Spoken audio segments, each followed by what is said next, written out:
Indonesia adalah milik Aulia Tarim. Sakit hati saya. Yang kedua, kepada kaum Ba'alawi, hentikan rencana Anda ini.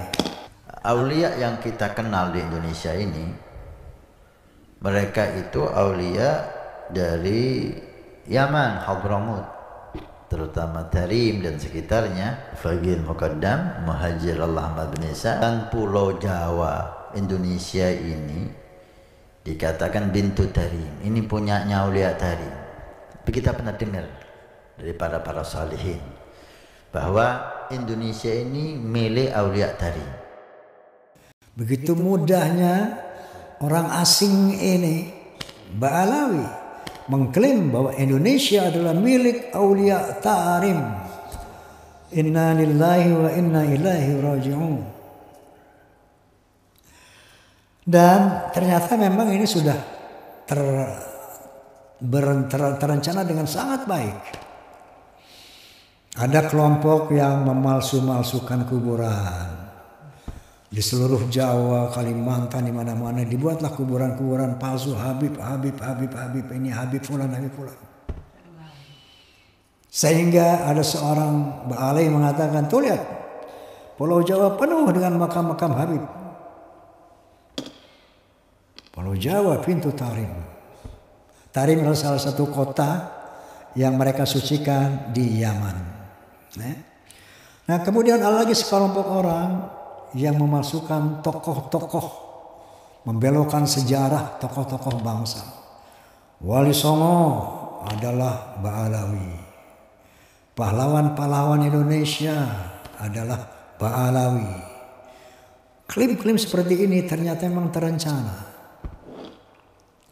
Kemudian ada lagi kelompok yang membius umat Islam dengan doktrin-doktrin sesat, dengan doktrin-doktrin khurafat, agar umat Islam ini betul-betul tunduk takluk kepada mereka.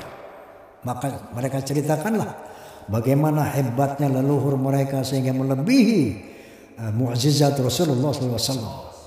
Salah satu contoh, mereka berani mengatakan bahwa Imam Faqih Muqaddam, leluhur mereka yang sangat luar biasa, bisa mi'raj, menemui Allah Subhanahu wa taala dalam satu malam 70 kali.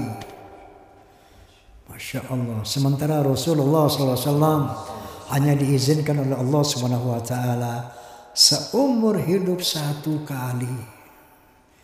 Dengan doktrin itu, dengan cerita khurafat itu, mereka telah merendahkan kesucian Rasulullah SAW. Bahkan ada lagi di antara mereka yang berani mengatakan, leluhur kami, kalau tidak malu sama Allah, bisa memadamkan api neraka dengan tangan, dengan kelingking bahkan. Kesombongan yang diada-adakan kembali merendahkan Rasulullah Sallallahu Alaihi Wasallam. Banyak lagi hal yang seperti itu. Itu ada seorang maksiat mati, lalu disiksa oleh malaikat Munkar wa Nakir. Teriakan-teriakan ini ternyata mengganggu tidurnya Al-Faqih Muqaddam. Bangun dari kuburnya, dimaki-maki ini Munkar wa Nakir. Kamu menyiksa orang, mengganggu tidur saya. Inna lillahi wa inna ilaihi raji'un. Ada lagi orang ahli maksiat mati, cukup dikasih sepotong surat, nanti kasih tahu sama Munkar wa Nakir. Kalau kamu ditanya jangan jawab, kasih surat ini, kamu akan masuk surga tanpa hisab.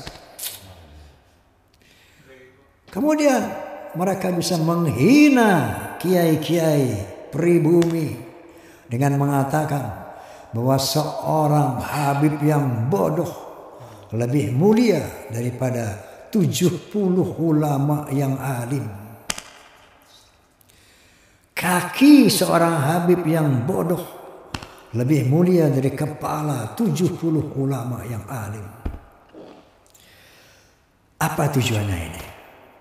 Pembodohan, ini pembiusan terhadap para muhibbin yang tidak menggunakan akal.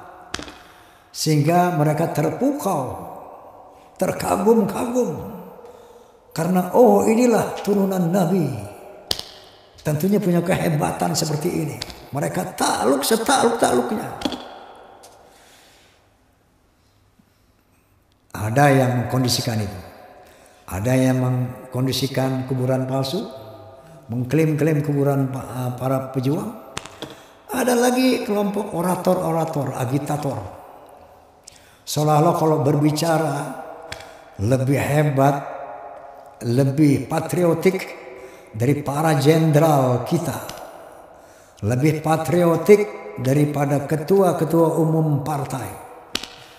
Kami berkoalisi dengan rakyat. Kami beroposisi dengan rakyat. Hei jenderal, hei polisi, hei presiden. Kalau kamu ganggu rakyat, Masya Allah, ini framing untuk menempatkan diri sebagai pahlawan rakyat. Dia berani memaki, mencaci siapa yang menyimpang daripada konstitusi. Ternyata tujuannya menjajah Indonesia. Clear? Berbagai macam, dari pemalsuan kuburan, kemudian doktrin-doktrin sesat, kemudian orasi-orasi yang membakar, mengadu domba. Asah parangmu, asah celuritmu. Di sana ada PKI, ayo, hai para ulama, para kiai. PKI yang mana? Ketua umum PKI itu Aidit